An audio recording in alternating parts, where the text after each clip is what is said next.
The ANC, the Liberation ANC in 1994 took control of the country. And they've been running the country with more than 50% of the vote for the last 30 years. And only last year in 2024 in May did they drop below 50%, were forced to form, it's not even a coalition, it's a group of political parties that have no mission statement and are not doing very much. But the ANC is no longer in control. But for 30 years, if you look at every single metric, health, education, employment, the country has gone backwards. Every state-owned enterprise has been bankrupted. South African Airways used to be the best airline in Africa, bankrupt. Eskom, Electricity Supply Commission, we don't have enough electricity. We have load shedding, which means 4, 5, 6 hours a day we have no electricity. The rail network's destroyed. The ANC has destroyed our country, and it is a racist, kleptocratic and ineptocratic government. 140 race-based laws in South Africa, all anti-white. And 8 days ago, Cyril Ramaphosa, our president, signed into law, and just hear these 3 words, expropriation without compensation. And this is just the straw that broke the camel's back. There's been endless laws, anti-white, boiling us like a frog in a bowl. We've been infected in South Africa with the evil woke mind virus, way more than in America. We've got it times 2. And there's no momentum in South Africa to reverse it. In fact, it's quite the opposite.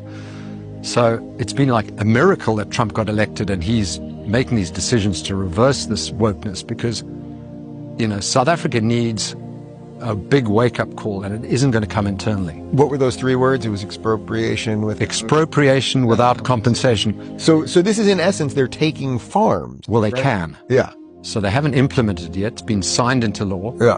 And it's not just farmland, it's property. They can take the watch off my arm, and they barely need to justify it. I mean, I liken it to having a loaded gun in the bedroom with kids running around. At some point, somebody's going to pull the trigger, and that's what this law is. And there's so many other laws in South Africa that are anti-white, race-based, and make it almost impossible for businesses to thrive. But worst of all, we're at less than 1% economic growth, less than 1%, and we have the highest unemployment in the world. Oh, that's not sustainable. 40%. It's unsustainable. And the only way to reverse that is to have, you know, a complete change of plan. He needs to, and I'm very grateful he's focused on us, and I want to thank all the Americans for this. He needs to force the ANC government to reverse these racial laws. Do you know that most African countries have Starlink? Elon Musk Starlink.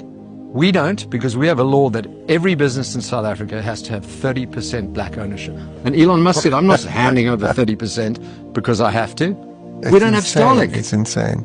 So every piece of pressure America and Trump can put on South Africa, I think they need to do, but need to go way further than tariffs and cancelling AGOA agreements.